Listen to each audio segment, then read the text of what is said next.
Every time. TV rate like morale's low. Same show sells out record time. Certain people that put art do with their creative. Meltzer's lies are so predictable. The Royal he said that Drew McIntyre was so angry to botch elimination, he stormed out of the building. Everyone knew that Meltzer was lying, yet at the same time, is it really that far-fetched of an idea that Drew might not be happy with his creative? The greatest storyline of 2024 was the Drew versus Punk versus Rollins angle. We never got a triple threat match. At Mania, we're getting Punk versus Rollins versus Reigns, while it seems as if Drew McIntyre has moved out of the mid-card to work with LA Knight and Damien Priest at Mania. I'm not saying that Priest and Knight are nobodies, but surely Drew is to think he's being left out of the top spot. I had a conversation about this with somebody involved last night, 2 nights ago. LA Knight was a Sapphire after the Super Bowl.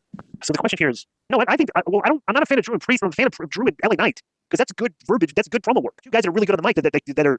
That's entertaining television. Priest is decent on the mic, but Drew is on another level now. Like, you need to be really sharp on the mic, like LA Knight is to compare Drew. Yeah. And Drew might actually think he's going to put like the beef higher up on the card, but not her. I think he probably like LA Knight is not as high because they could actually steal the weeks of TV leading up to WrestleMania because they're so good on the mic. You know what I'm saying, bro? That's what made LA Knight popular. Remember they brought him up. We forget he started off with Bray Wyatt, and they were just going to be like a jobber for Bray Wyatt, and all of a sudden it's like he was tearing Bray Wyatt on the mic.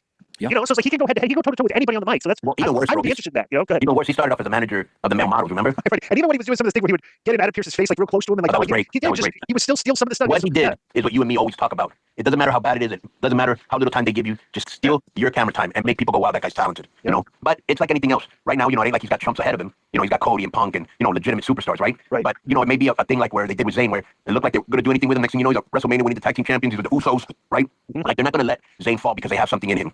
Yeah. And I think the same thing with Drew. Drew's done some of the most compelling interviews of the last year, had great matches, looks like a star, right? And they'll get to him again. Yeah. Now, this is one of those anti-Meltzer style emails where he's like, oh, Dave made up that Drew was...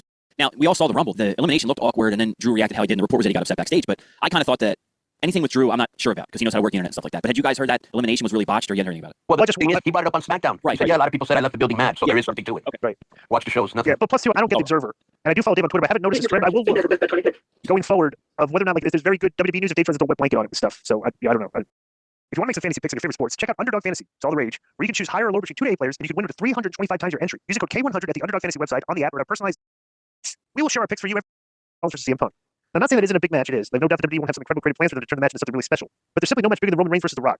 WWE are going to give us that match for Mania 40, but Cody Rhodes, and has been confirmed by Triple H himself, went into business for himself, started calling Roman out in promos when he was listening to, and even messed up the plans for The Rock return to WWE. For those who don't know, Cody was supposed to get out of the ring and applaud The Rock, but instead he stayed in the ring with a blue face, and the loser IWC took it personally. My question is, surely there has to be some type of keeping going on between Roman and Cody due to this, no? Cody's marking to sabotage the biggest match that could have ever happened, and I honestly doubt it ever will happen. Well, I'm here. Cody Rhodes' theme song is awful. Does the crowd react to it? Yes, but the song is absolute trash, and the lyrics are cringe. There's no heat there. Bro, all these guys at top are doing massive business. They're making tons of money, And here's the other FYI. They all want to work with each other. Right. I would agree with that. I do not understand why that song is so over. When it was an AEW, I thought it sucked, and I still do. Interesting. Next one, Douglas Smith and Subject Scene 17. Well, you guys like rock. Do you like that song? Not really. It's all right. It's not bad. I thought it was an okay intro song or entrance song, whatever. But then the band played it live once on an AEW show, and it was very bad. Next is Douglas Smith, Scene 17 championship. Hello.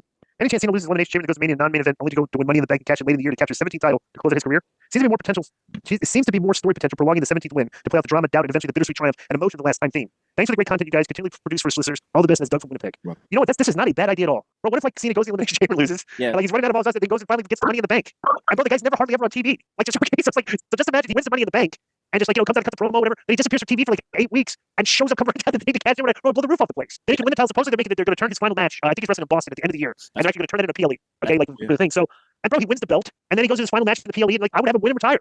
Yeah. So then they can have another tournament for the whoever's up. I don't know, but that's not a bad idea at all. That's true because I think he's going to win the belt sometime this year. It's like Doug, whatever anything's on the table. But if he wins it somewhere, then he's clearly going to lose it in Boston. Everyone's going to know that. But if you leave it open and he's not the champion yet, then he wins in Boston. That would be a surprise to people. But I think if he's asking for predictions, I think with Cena this year, anything's on the table. They can do. Whoever sent this in, that's a very good idea. And I would almost end it with when he wins a championship, he puts the championship in the middle of the ring, gives it a kiss, and puts his shoes right over the belt and walks off. Yeah. But I think that I like how the guy said something like I don't mind Roman.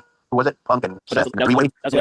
Okay, then the guy said something like, because I know WWE will come up with something interesting. Right. And I bet you that is the general consensus with the majority of the fans and not the one that Vince and Ben have. Yo, what's up? I just want to thank you guys for watching this clip. Don't forget to hit the like button, leave a comment, and subscribe.